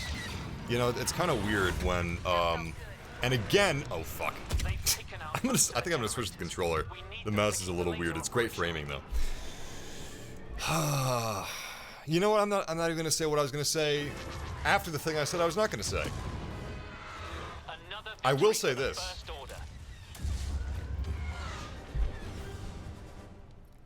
I'm completely fine with the people that say, hey dude, you know, people have legitimate criticisms with The Last Jedi, not just the female characters. Fine. I completely agree, actually. I do. But I've been on the internet long enough and I've streamed like thousands of hours, and sometimes you just mention the word racism or sexism, and then some people get really sensitive, and you know, it kind of makes me think those people might be one of those two things. Same thing with Nazis, you know, the only response to Nazis should be someone should just shout fuck Nazis, you know what I mean? So if someone gets a little sore, it makes me awfully suspicious. Anyway, Nazis should be one thing that we all agree upon. I love the A-Wing. It's one of those ship designs where it's not as edgy as this or this. Not that these are edgy, these are beautiful. But it's true. You know, it's a little friendlier looking. I mostly played this game on Xbox, so I actually don't have many cards at all on PC, as you can see. I almost exclusively played on Xbox. Only very recently have I switched to playing this game on PC. So, I got nothing, unfortunately. Damn, that's a good looking ship. Anyway, may the 4th be with you. Welcome, guys. Happy May 4th. Happy Star Wars Day. What are you guys doing for Star Wars Day? I didn't read the comments the last time I asked you guys that because I got on a tangent about how I'm watching the despecialized edition of A New Hope. I'm very excited about that, so I was excited to talk about it, but what are you guys doing for Star Wars Day?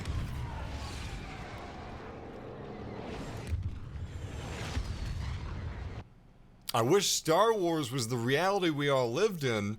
Dude! No! We wouldn't be a Jedi, that's the thing, we wouldn't be a Jedi. We probably wouldn't even be a stormtrooper, we'd be a filthy junk trader selling kids off for drinking money. Really though, we'd be, we'd be fucked. Did they add these blockade runners to this game mode? I don't remember some of these things. As you can see, it's been a little while since I've played Battlefront. I love this game. I love Star Wars, but past couple years I've been soured. And you know what? I'm getting back in. I'm getting back into Star Wars. I'm letting myself love again. Watching all the Star Wars movies. Shit, you better start now, man. Unless you're one of those people that means like, hee hee, I'm watching only, like, I'm watching all the Star Wars movies. Oh, that's gonna be a long time watching 9 movies. 9 movies? I didn't know they made 3 movies after the prequels. Insert that meme of SpongeBob busting a gut. You know, we millennials make fun of boomers all the time, but memes are really boomery sometimes, like super boomery. We are, like, us making fun of Karen is ironically pretty boomery in a way. Or it can get boomery. Trust me, I know about Karens. They exist. Oh boy, do they. This isn't a Karen example, but the other day when I was at Walmart gathering quarantine supplies, I go like every 2 weeks, there was this old lady in the tea aisle when I was buying some tea. And she said, "Do you see the Earl Grey?" And I said, "Oh yeah, here's some. Bigelow, it's a pretty good tea brand." And she said, "No. Earl Grey," or I said, "This one's Bigelow, it's a pretty good tea brand. What brand do you usually buy Earl Grey tea? Like, what brand is it that you usually get?" And she said, "No, Earl Grey is the brand." And I said, "Oh, Earl Grey is a type of tea. Like green tea is a type of tea. But Bigelow is a good brand." And I handed the Bigelow Earl Grey to her. And she said, "No, Earl Grey it's a brand of tea. It's British. I like British tea. It's a company." There was a look of confusion but defiance in her face that was a little hard to look at. I think that she really didn't like a young person correcting her on tea, especially. But apparently this old woman went her whole life enjoying Earl Grey tea and somehow thinking it's a brand? Like you ask a stock clerk, "Hey, do you guys sell green tea?" "Oh yeah, here." No, green tea is a brand. Do you sell the brand green tea? Green tea isn't a type of tea.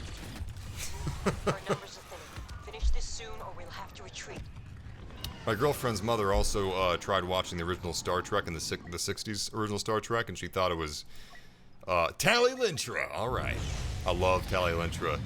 Fucking badass pilot. I wish we would get another Star Wars sim flight. My brain turned into scrambled eggs. I wish we would get another Star Wars flight sim, is what I meant to say. With a campaign and everything. Campaign, multiplayer, like Rogue Squadron, but maybe set during the OT. Like the early OT, I mean. Wait, when was Rogue Squadron set? Was that early or late? Or mid? I think it was mid. But I think it'd be pretty damn cool if we had like a really early Resistance.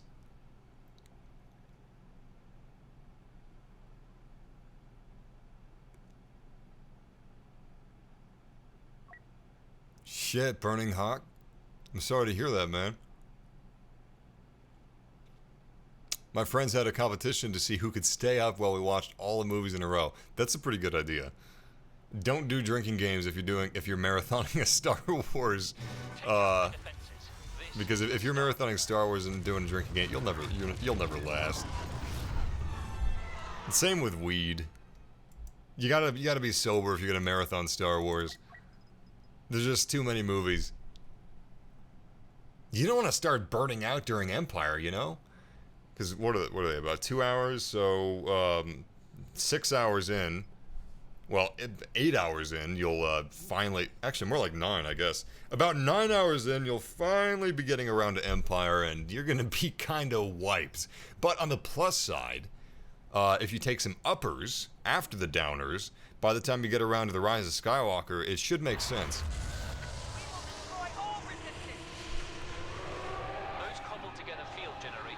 Damn, this is a beautiful looking game. Holy shit. Did they make the graphics better. Did they improve them? I know they improved the graphics of Overwatch, but I think they improved the graphics of, like, I don't know. I think the lighting effects in the ships look a little better than I remember. And yes, I know I said I played mostly on the Xbox 360. I mean, the Xbox One X. They're the same, right? I hope I wouldn't be one of those people that bought a kid an Xbox 360 when he asked for an Xbox One X. Anyway. What I do with Battlefront 2 and Battlefront 2015 is, quite often I have a home theater. I've got a 150-inch projector screen. It takes up like the whole wall. I got a nice sound system, a couple of subwoofers. Luckily, we literally don't have any neighbors for like acres, because I just blast this game, and it's literally like I'm playing a Star Wars movie, especially if I'm playing Fighter Squadron. And I play on the PC when I do that. And it does look better than it did like a year and a half ago, or at launch. Definitely it looks better.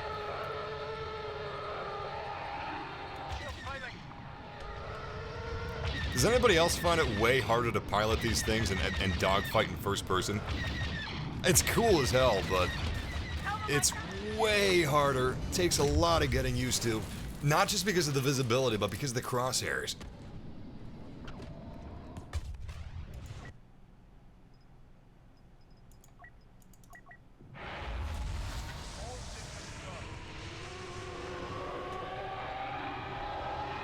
You read T hates? Where did you read that? I know it's blasphemous, but I actually love Brisk. I know it's not really tea, but goddamn do I love Brisk. It kills me that it's so hard to find Diet Brisk. You remember those snowman commercials? Where he's like a skeleton and then you give him a Brisk and he turns into a snowman? I would probably give him the Brisk too. If I saw a skeleton snowman in real life, that's alive! Fuck, take the Brisk. Just don't take my soul. I can buy another Brisk.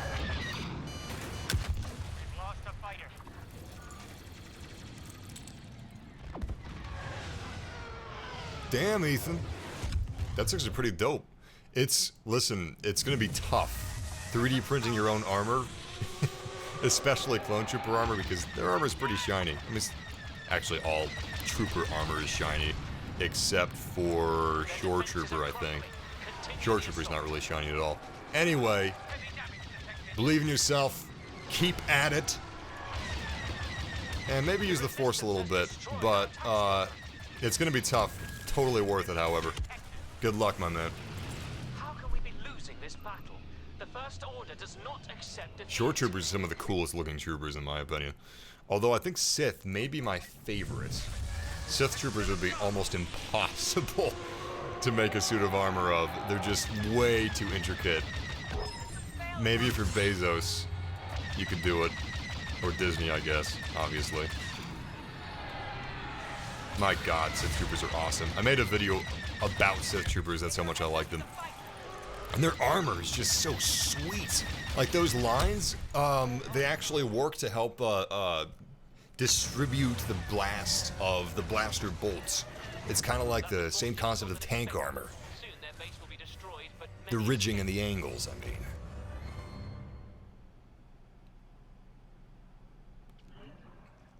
I tell you what, something that helps a lot, if you're putting a PC together, if you're putting a home theater together, eBay.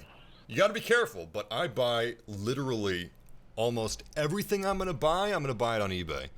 And sometimes I watch for months, I'm not even exaggerating. I will, that looks sweet. I will watch for months until I see something for the perfect price, the perfect condition. I'm not afraid to buy used, but I'm very picky. And yeah, I recommend using eBay. There's even something called eBay Bucks that happen every once in a while. So on top of a discount, I can get an extra 10% off. For example, there's a CPU that I have in my PC. It's normally like $1,000. It was $1,000 new when I bought it, and you couldn't find it anywhere for less than $1,000. On sale, like on sale at Amazon or Newegg or Best Buy or Tiger Direct, maybe you can get it $50 off sometimes if you're lucky. But with eBay bucks and the fact that it was open box, I got it on eBay for around $600, which is an unbelievable discount. But it's real. It was an incredible steal, and that's why I rarely buy new, and even if I do buy new, it's going to be on eBay. Like used underwear. Used underwear goes for like nothing on eBay. I can't believe it. All you got to do is bleach to get the stains out. It's crazy. All right, let's focus on the objective. Oh shit! Who am I, Porkins? Porkins didn't get killed by a piece of scrap metal.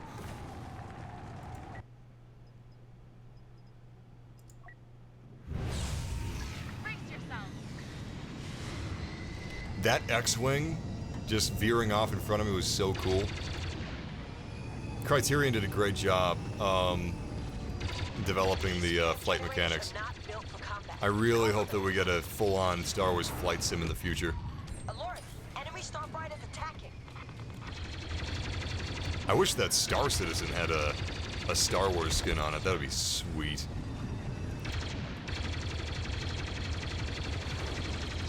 Come on! Think I shut one down.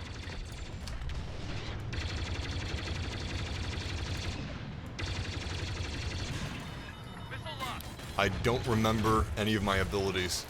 It's been so long since I've played.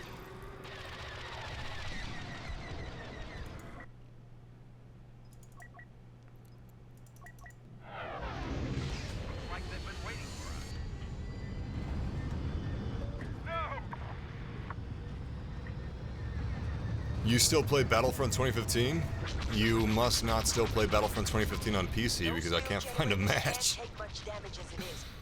I can find a match easy for Battlefront 2. Xbox or PC, but Battlefront 2015 is dead on PC for me. Dead, dead, dead. Which is too bad because I actually think that Battlefront 2015 looks really good. Check your signal. Oh shit. Their reinforcements are coming in. You know, I don't use missiles very often. I really should. There's some decent kills. Not so bad. Damn it. Meanwhile, I was trying to steal his kill, and I got mad when he rightfully claimed it. Hey, it's Kylo Ren. I'll never forget. There's this really silly Lego commercial where Kylo Ren, this person that murdered his father, like they're trying to sell his Lego shuttle, his personal transport shuttle, and the narrator was like, "It's Kylo Ren." The toys sometimes make Star Wars feel a little silly, little bit.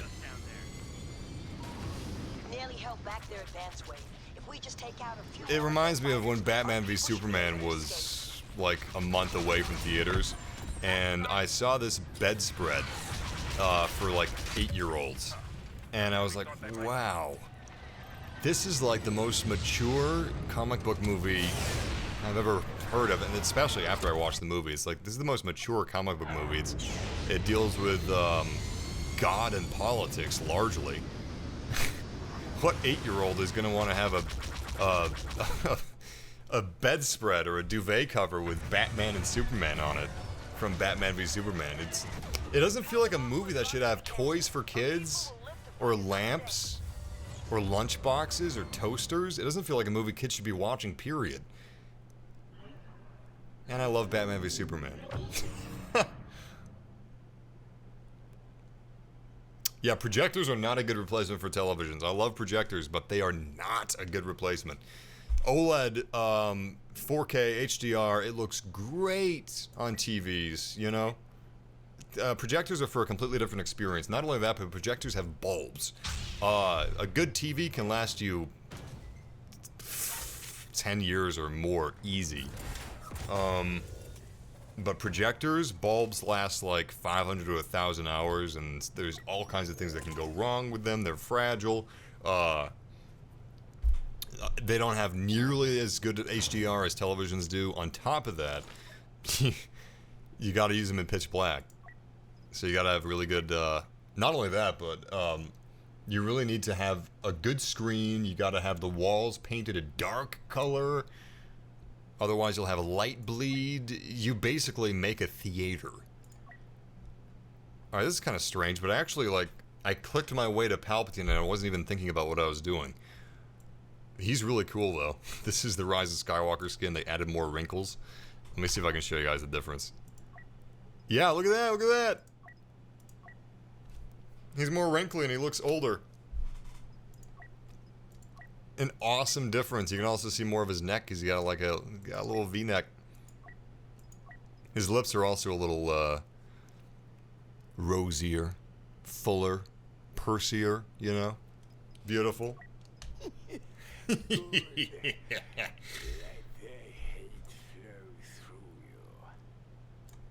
That's a great change. Palpatine looks fantastic. Let's see what Rey looks like. They changed Rey. They improved her face. She looks a lot better. And of course, she has the new lightsaber. That was lucky. Yeah, she looks great. This is a great game. You can get it for like $6. I highly recommend it. You can get the Celebration Edition for a little more, and it gives you like most of the skins. There's still a skin you have to unlock, and that, of course, is Darth Maul's Robo-Leg skin. You gotta get 5,000 kills as Darth Maul to get this skin. It's a little insane. He's got his very strange looking lightsaber. I'm not sure if I like that lightsaber design, actually. I think that this is much more elegant. Oh yeah, that looks way better to me. But that's me. At last I shall have my revenge. I mean, that skin does look great. It's a perfect melding of the Clone Wars, but also a realistic aesthetic. Regardless, I'm really sad to see this being the last update for Star Wars Battlefront II. Because, if nothing else, it was really cool knowing that DICE was just doing great work for this game. And great things for the Star Wars community. They were kind of like just a beacon for gaming in general too, which is ironic considering the launch state, but that wasn't the developers' fault, and the developers did an unbelievable job. Best live service game ever. Long live DICE Live Service Team. For Battlefront 2, not for Battlefield 5. Anyway, thanks again for watching this stream with me. Well, watching this stream. I wasn't watching it, I was doing it, I guess. This was actually kind of crazy. Battlefront is a huge franchise for me. It was like one of my favorite games growing up. Battlefront 1 was my first well, not my first PC game. It was my first post-Windows 95 PC game, unbelievably. And I didn't have the computer to run it, so I had to take it over to my friend's house, and I had to play it on his. But then I got Battlefront 2 in 2005 for PS2, and fuck, it was so fucking sweet. And then later, I got it for PC and I installed mods like the Space to Ground mod. Hopefully we get that in Battlefront 3. Anyway, I really appreciate you guys joining me for this and for just being a part of our little section of YouTube. Genuinely, thank you. And I hope you guys enjoy May 4th. So, yeah. And I'm gonna do 60 seconds of shoutouts. Old school! Set a timer for 60 seconds. Okay. Shout out to Sparky Eagle 111. Shout out to Century Media EA sucks. Not the developers, man. The developers are good. DICE is great. Shout out to Julian Santos. Shout out to the Papa Beans. Shout out to Sparky Oh, you got two shout outs. Shout out to Dominic. Shout out to Mayu Neptune. Shout out to Ghost. Shout out to Stephen Fox. Shout out to Cookie Snaps. Shout out to Sir Meat Sticks. Shout out to Liam Rocks. Shout out to Mr. Peeling Grapes. Don't spam. Shout out to Frank. Shout out to FPZ. Shout out to Hannah Roundtree. Quarantine's going pretty good. Thank you, Hannah. Shout out to Jamie Hutchins. Shout out to Larry Hernandez. Shout out to Jelly D. Shout out to Chris Brooks. Shout out to Liverpool. Shout out to Knight021. Shout out to Quick Start. Shout out to CJ Wall. Shout out to Ethan Arena. Shout out to Here. Shout out to Jesse Hop. Shout out to Mr. T. And that is the timer. Once again, big thanks to you guys. Much love. I will be streaming again very soon, probably the day after tomorrow. And as always, may the Force be with you. Take care, guys. Enjoy the rest of Star Wars Day. Check out Battlefront 2 if you like Star Wars. You won't be disappointed. Until next time, game massively. And stay frosty out there. Predator soon. Predator soon, baby! I ain't got time to bleed. But I got time to play Predator Hunting Grounds.